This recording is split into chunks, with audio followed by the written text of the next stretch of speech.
ಚಪ್ಪಾಳೆ ತಟ್ಟುವುದರ ಮೂಲಕ ಸ್ವಾಗತಿಸಿ ನಮ್ಮ ನಿಮ್ಮೆಲ್ಲರ ಜನನಾಯಕರಾಗಿರುವ ಕರ್ನಾಟಕ ಗಣ ಸರ್ಕಾರದ ಮುಜರಾಯಿ ಸಚಿವರು ಹಾಗೂ ಸಾರಿಗೆ ಸಚಿವರಾಗಿರ್ತಕ್ಕಂಥ ಸನ್ಮಾನ್ಯ ಶ್ರೀ ರಾಮಲಿಂಗಾರೆಡ್ಡಿ ಸಾಹೇಬರನ್ನ ಹಾಗೂ ಗಣ್ಯರಾಗಿರ್ತಕ್ಕಂಥ ಸನ್ಮಾನ್ಯ ಶ್ರೀ ಶಿವಶಂಕರ್ ರೆಡ್ಡಿ ಅವರನ್ನ SR ಪಾಟೀಲ್ರನ್ನ ಅಜಯ್ ಕುಮಾರ್ ಸರ್ನಾಯಕರನ್ನ ಹಾಗೆ HY ಮೇಟಿ ಅವರನ್ನ JT ಪಾಟೀಲ್ರನ್ನ ಎಲ್ಲ ಗಣ್ಯರನ್ನ ಇದೀಗ ದಯವಿಟ್ಟು ಅಡಿಗಲ್ಲ ಸಮಾರಂಭದ ಸ್ಥಳಕ್ಕೆ ಅವರನ್ನ ಕರೆದುಕೊಂಡು ಹೋಗ್ತಾ ಇದ್ದಾರೆ.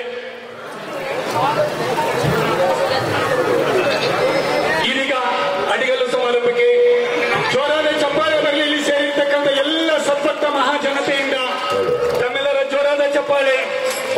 ಸಿರೂರು ಗ್ರಾಮದ ಎಲ್ಲ ತಾಯಂದಿರು 350 ಕುಂಭಗಳೊಂದಿಗೆ ಊರಿನ ಎಲ್ಲ ನಮ್ಮ ಸಮಾಜದವರು ಅಷ್ಟೇ ಅಲ್ಲ ಎಲ್ಲ ಸಮಾಜದವರು ಕೂಡ ಇನ್ನೇ ಆ ಮೂರ್ತಿಯ ಮೆರವಣಿಗೆಯನ್ನು ಮಾಡಿ ಇವತ್ತಿನ ದಿವಸ ಮೊದಲ ಸಲ ಜಾಗ ತಗೊಂಡಿದ್ವಿ. ನೀವು ಹೋಗುವಾಗ ತೋರಿಸ್ತೀವಿ. ಎರಡನೇ ಸಾರಿ ಬಂದಾಗ ದೇವಸ್ಥಾನ ಪ್ರಾರಂಭ ಆಗಿತ್ತು. ಕಲ್ಲುಗಳೆಲ್ಲ ಬಂದು ಜೋಡಿಸ್ತಾ ಇದ್ರು. ಮೂರನೇ ಸಲ ಈಗ ದೇವಸ್ಥಾನದ ಉದ್ಘಾಟನೆ ಆಗಿದೆ. ವಿಶೇಷವಾಗಿ ಎಲ್ಲಾ ಸಮಾಜದಲ್ಲಿ ಗೊಂದಲವನ್ನ ಸೃಷ್ಟಿಯಾಗಿರ್ತಕ್ಕಂಥದ್ದು ನಿಮ್ಗೆಲ್ಲರಿಗೂ ಗೊತ್ತಿರತಕ್ಕಂಥ ವಿಷಯ. ಆದ್ರಿಂದ ಆ ರೀತಿ ನಮ್ಮ ಸಮಾಜದಲ್ಲಿ ಇಷ್ಟ ಇದ್ದೀವ, ಹೆಚ್ಚಿದ್ದೀವಿ, ಕಮ್ಮಿದ್ದೀವಿ, ಎಲ್ಲರೂ ಎಲ್ಲ ಸಮಾಜದವರು ಹೇಳ್ತಾರೆ ನಾವು 50 ಲಕ್ಷ 60 ಲಕ್ಷ ಕೋಟಿ ಅದು ಸತ್ಯಾಂಶವಾಗಿ ಬರಬೇಕು. ಈಗಾಗಲೇ ಕೇಂದ್ರ ಸರ್ಕಾರ ಕೂಡ ನಿರ್ಣಯ ತೆಗೆದುಕೊಂಡಿದೆ, ಜಾತಿ ಗಣತಿ ಮಾಡೇ ತೀರ್ತು ಅಂತ ಹೇಳಿ. ಆದ್ದರಿಂದ ಆ ಜಾತಿ ಗಣತಿಯನ್ನು ನಾನು ಕೂಡ ಸ್ವಾಗತ ಮಾಡ್ತೇನೆ. ಆದರೆ ಇರ್ತಕ್ಕಂಥ ಸಮಾಜದಲ್ಲಿ ಇರ್ತಕ್ಕಂಥ ಒಂದು ಗೊಂದಲ ಎಲ್ಲೆಲ್ಲ ಏನೇನೋ ಬರ್ತೀವಿ ನಾವು, ಹಿಂದೂ ರೆಡ್ಡಿ, ಲಿಂಗಾಯತ ರೆಡ್ಡಿ ಏನೇನೋ ಬರ್ತೀವಿ. ಅದಕ್ಕೊಂದು ಎಲ್ಲರೂ ಕೂಡ ಸಮಾಜದ ವತಿಯಿಂದ ಒಂದು ಸಭೆಯನ್ನು ಮಾಡಿ ತಾವು ಮೀಟಿಂಗನ್ನು ಕರೆದು ಆ ಮೀಟಿಂಗ್ನಲ್ಲಿ ಜಾತಿ ಗಣಿತ ಸಂದರ್ಭದಲ್ಲಿ ಯಾವ ರೀತಿ ಬರೆಸಬೇಕು, ಜಾತಿಯ ಕಾಲಂನಲ್ಲಿ ಏನು ಬರೆಸ್ಬೇಕನ್ನೋ ನಮ್ಮೊಂದು ನಿರ್ಣಯವನ್ನು ತೆಗೆದುಕೊಳ್ತಕ್ಕಂಥ ಕೆಲಸವನ್ನು ಪೂಜ್ಯ ಸ್ವಾಮೀಜಿ ಅವರು ತಮ್ಮ ನೇತೃತ್ವದಲ್ಲಿ ಮಾಡಬೇಕು. ಎಲ್ಲ ಪಕ್ಷದ, ನಾನು ಅವರಿವರು ಅಂತ ಹೇಳಲ್ಲ, ಎಲ್ಲ ಮುಖಂಡರನ್ನ ಕರೆದು, ಹಾಲಿ ಇರ್ಬೋದು, ಮಾಜಿ ಇರ್ಬೋದು, ಎಲ್ಲ ಶಾಸಕರು, ನಾವು ಮಂತ್ರಿಗಳೆಲ್ಲ ಎಲ್ಲರನ್ನೂ ಕರೆದು ಒಂದು ಸಭೆಯನ್ನು ಕರೆದು ಆ ಸಭೆಯಲ್ಲಿ ಒಂದು ನಿರ್ಧಾರವನ್ನು ಮಾಡಿ ಜಾತಿ ಕಾಲಂನಲ್ಲಿ ನಾವು ರೆಡ್ಡಿ ಸಮಾಜದವರು ಏನಂತ ಬರೆಸ್ಬೇಕು. ಕೆಲವು ಕಡೆ ಇನ್ನೊಂದು ಏನೇನೋ ಬರೆಸ್ತಾ ಇರ್ತಾರೆ. ಹಿಂದೂ ರೆಡ್ಡಿ ಅಂತ ಬರೆಸ್ತಾರ, ಲಿಂಗಾಯತ ರೆಡ್ಡಿ ಅಂತ ಬರೆಸ್ತಾರ.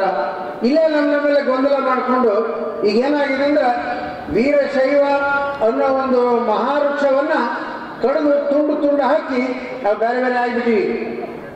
ವೀರಶೈವ ಲಿಂಗಾಯತ ಅಂತಿದ್ರೆ ಎಲ್ಲರೂ ಯಾವುದೇ ಸಮಾಜದಲ್ಲಿ ನಾವೆಲ್ಲರೂ ವೀರಶೈವರು, ವೀರಶೈವ ಲಿಂಗಾಯತರು ಅಂತೇಳಿ ಅದರಲ್ಲಿ ಹಲವಾರು ಸಮಾಜದವರು ಬರ್ತಕ್ಕಂಥದ್ದು.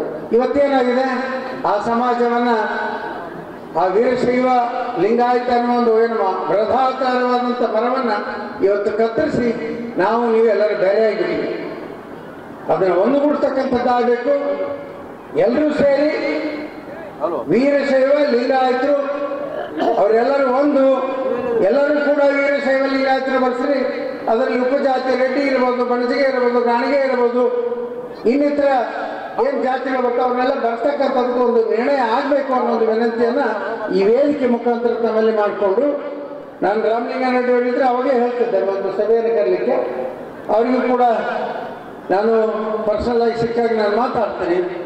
ಆದ್ದರಿಂದ ನಮ್ಮ ಜನರಲ್ಲಿ ಇರ್ತಕ್ಕಂಥ ಈ ಗೊಂದಲವನ್ನು ನಿವಾರಣೆ ಮಾಡ್ತಕ್ಕಂಥ ಕೆಲಸವನ್ನು ಮುಂದಿನ ದಿನಮಾನಗಳಲ್ಲಿ ಮಾಡಿ, ಹೀಗಿದ್ರೂ ಕೂಡ ಈಗಾಗಲೇ ಕೇಂದ್ರ ಸರ್ಕಾರನೂ ಕೂಡ ಜಾತಿ ಗಣತಿ ಮಾಡ್ತೀವಿ ಅಂತ ಹೇಳಿಬಿಟ್ಟಿದ್ದಾರೆ. ಆದ್ದರಿಂದ ಬಹು ಸ್ಪಷ್ಟವಾದ ಒಂದು ಜಾತಿ ಗಣತಿ ಹೊರಗಡೆ ಬರುತ್ತೆ. ಅದರ ಪೂರ್ವದಲ್ಲಿ ನಾವು ಜಾತಿ ಕಾಲದಲ್ಲಿ ಬರೆಸ್ತಕ್ಕಂಥ ಸಂದರ್ಭದಲ್ಲಿ ಒಂದೇ ಒಂದು ವಾಕ್ಯದಲ್ಲಿ ಅಥವಾ ಯಾವ ರೀತಿ ಬರೆಸ್ಬೇಕಂತ ನಿರ್ಣಯ ತಗೊಳ್ತಕ್ಕಂಥದ್ದು ಒಂದು ಆಗಬೇಕು ಅನ್ನೋದು ವಿನಂತಿಯನ್ನು ಈ ವೇದಿಕೆ ಮುಖಾಂತರ ಮಾಡಿಕೊಂಡು